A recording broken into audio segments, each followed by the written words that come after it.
नमस्कार दोस्तों, मैं आपका दोस्त दीपक मुट्रेजा। आने वाला समय विधानसभा चुनाव का है और विधानसभा चुनाव के अंदर बात करें बीजेपी की और बात करें कांग्रेस की, दोनों ही पार्टियां अपने अपने हिसाब से उम्मीदवार उतारेगी और चुनाव लड़वाएगी और हर किसी का मकसद होता है कि चुनाव जीतें और 5 साल तक लोगों की सेवा करें, राज करें।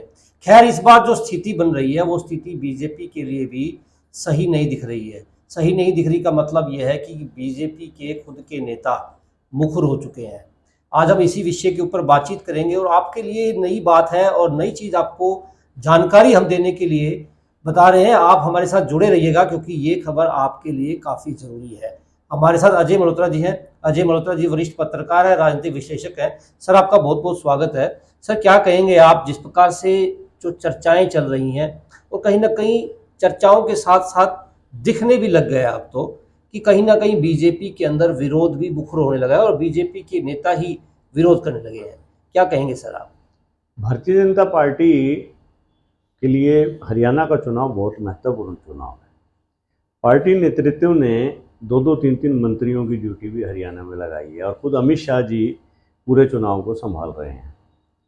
लेकिन इस सब के बावजूद भाजपा के लिए ये चुनाव एक बड़ी चुनौती बनता जा रहा है, खास तौर पर दक्षिण हरियाणा में। यहाँ भाजपा की लोकसभा की 2 सीटें हैं, भिवानी, महेंद्रगढ़ और गुड़गांव।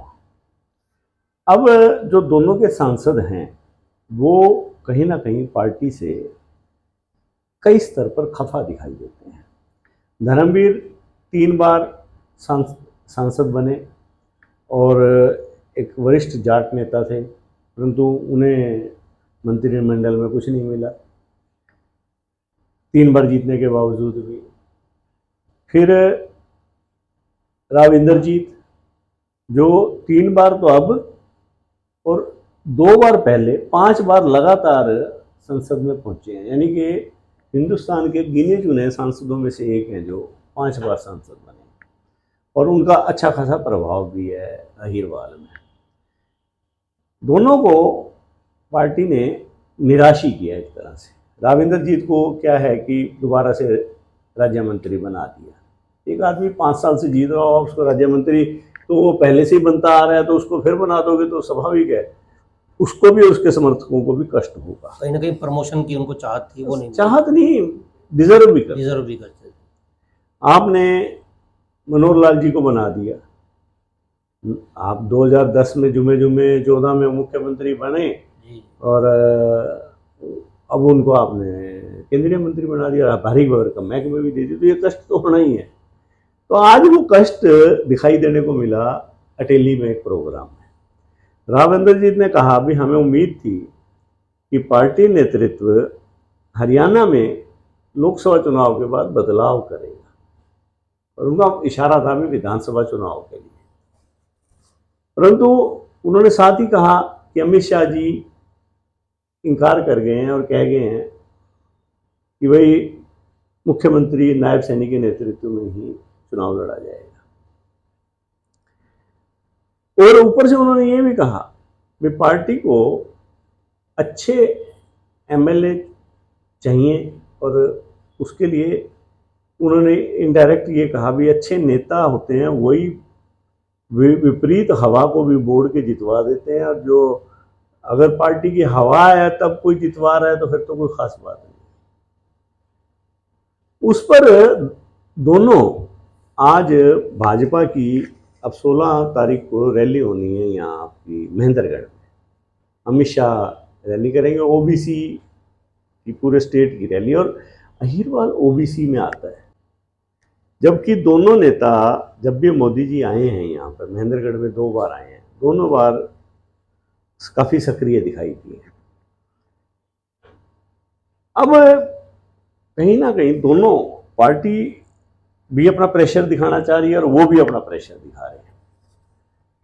आज स्थिति ये है कि धर्मवीर जी ने पिछले दिनों कह दिया कि मैं तो आगे चुनाव नहीं लड़ूंगा, मैं तो सामाजिक कार्यों में हिस्सा लूंगा। जब उनसे पूछा गया कि बेटा आपका, उन्होंने कहा कि बच्चे तो अपनी मर्जी है, राजनीतिक अपने फैसले लेते हैं। तो इसमें कहीं ना कहीं गहरा मतलब था उनका भी। और राव इंद्रजीत पहले ही कह चुके हैं कि मेरी राजनीतिक विरासत आगे बेटी मेरी आरती देखेगी। अब दोनों को आपने 2014 में 19 में टिकट नहीं दिए, दोनों ने सहन कर लिया। अब जब दोनों उम्र के आखिरी पड़ाव में, धर्मवीर जी का आखिरी चुनाव था, 68 साल के हो गए, राव इंद्रजीत जी 73 साल के हो गए। अब देखो, हर एक बाप ये तो जरूर चाहेगा कि मेरे बच्चे मेरे रहते राजनीतिक रूप से कहीं ना कहीं सेट हो। बिल्कुल। तो आपने दोनों को इग्नोर कर दिया। अब दोनों ने अपना प्रेशर बिल्डअप करना शुरू कर दिया। अब आपने देखा हो कि दोनों ने लगातार प्रोग्राम शुरू कर रखे हैं। हाँसी में प्रोग्राम किया तो वहां एक तरह से कृष्ण मलिक को एक कैंडिडेट के रूप में घोषित कर रहा है। आज उन्होंने अटेली में किया, सेलंग किया, कनीना किया। अब वहां पर आप देखना आने वाले टाइम में, या तो देखो भाजपा को राव इंद्रजीत और धर्मवीर के बच्चों के साथ साथ इनके समर्थकों को भी एडजस्ट करना पड़ेगा। अगर भाजपा नहीं करेगी तो दोनों किसी एक्सटेंट पे भी अब जा सकते हैं। मतलब मजबूरियां जो है वो भी दिखने लगी हैं बीजेपी। ये भी चर्चा है कि दोनों मिलके 1 दर्जन सीटें, जहां राव इंद्रजीत का प्रभाव है अहिरवाल में, जिनमें से 4 सीटें तो भिवानी महेंद्रगढ़ में है और 4 सीटें आपकी गुड़गांव में है और 2 सीटें आपकी रोहतक में पड़ती हैं, झज्जर और कोसली, और 2 सीटें और हैं। तो इस प्रकार से फरीदाबाद की है। तो 12 सीटें ऐसी हैं जिसपे ये लोग जिताओ नहीं तो पार्टी को हरवाने में बहुत बड़ी भूमिका निभा सकते हैं। अगर इन्होंने अपने इंडिपेंडेंट कैंडिडेट खड़े कर दिए वहां पे, तो वो किसको डैमेज करेंगे? बीजेपी को ही। सीधा बीजेपी को डैमेज करेंगे। और खासतौर पे धर्मवीर का जहां तक प्रश्न है, फिर आप अगर उनके बेटे को आप दादरी या तोशाम से टिकट नहीं देते तो वो दोनों जगह खेल बिगाड़ने की स्थिति में है। अब तोशाम में धर्मवीर, वहाँ श्रुति चौधरी की टिकट लगभग तय है, क्योंकि किरण चौधरी भाजपा में आई है तो स्वाभाविक है टिकट तो देनी है। बट धर्मवीर, अगर धर्मवीर के बेटे को कहीं से भी टिकट नहीं मिली तो हो सकता है कि अगर कांग्रेस ने उनको वहाँ से टिकट दे दी तो कांग्रेस और धर्मवीर का जो खुद का प्रभाव है, खासतौर पे ये गैर जाट गांव जो कि परंपरागत बीजेपी का वोट है, तो वो परेशानी पैदा करते हैं। या फिर दादरी में आ जाओ, दादरी में भी जो धर्मवीर का परंपरागत वोट है और कांग्रेस ने अगर कहीं से हाँ भरली टिकट की लड़केगी तो वो खेल बिगाड़ देंगे। इसके अलावा उनके जो सपोर्टर्स हैं पूरे 12 हलकों में, वो 10-10 हज़ार 8-8 हज़ार वोट भी ले गए, जहां नेक टू नेक चुनाव है, तो पार्टी के लिए बड़ी भारी दिक्कत खड़ी हो जाएगी। तो आने वाला समय बीजेपी के लिए भी चुनाव जीतना इतना आसान नहीं है। ना। बिल्कुल, जिस प्रकार से अभी तक तो अमित शाह जी इस पूरे मामले को देख रहे हैं, सर, हरियाणा के पूरे चुनाव को। अगर मान लो पार्टी दबाव में आ भी जाती है तो ऐसे में सर फिर कुलदीप बिश्नोई जी भी कहेंगे कि हमारे पूरे परिवार को भी टिकट दी जाए, क्योंकि उनका बेटा भी चुनाव लड़ चुका था पहले। अब वो खुद भी चाह रहे थे, पिछले दिनों लोकसभा के लिए भी उन्होंने टिकट की मांग की थी, लेकिन बीजेपी ने नहीं दी थी। अब जो हालात हैं वो हालात तो बदल चुके हैं। जिस प्रकार से बीजेपी पहले, जिस प्रकार से मरोड़, एक तरह से मरोड़ ही कहा जाएगा, संविधान जो उन्होंने बना रखा है, हालांकि संविधान में अब तब्दीली जो बेशक से उन्होंने कर दी क्योंकि मोदी जी की बारी आ गई थी, तो अब संविधान में बदलाव भी कर दिया उन्होंने। तो ऐसे में फिर कुलदीप बिश्नोई जी भी अपनी टिकट मांगेंगे। ये चीज तो एक दिन होनी ही थी। आप बाहर से नेताओं को ले रहे हो और पार्टी को मजबूती दिलवा रहे हो और उनको आश्वासन दे रहे हो तरह तरह के, और बाद में आप आके जब आपका काम निकल गया तो आप पीछे हट गए, ऐसे तो नहीं चलेगा। तो स्वाभाविक है वो नेता भी अब अपना हिस्सा मांगेंगे। और ख़ास तौर पे जो दक्षिण हरियाणा के नेता हैं, ये धर्मवीर और इंद्रजीत और कुलदीप बिश्नोई भी, देखो हिसार क्षेत्र में प्रभावशाली नेता हैं, तो वो अपना हिस्सा मानेंगे।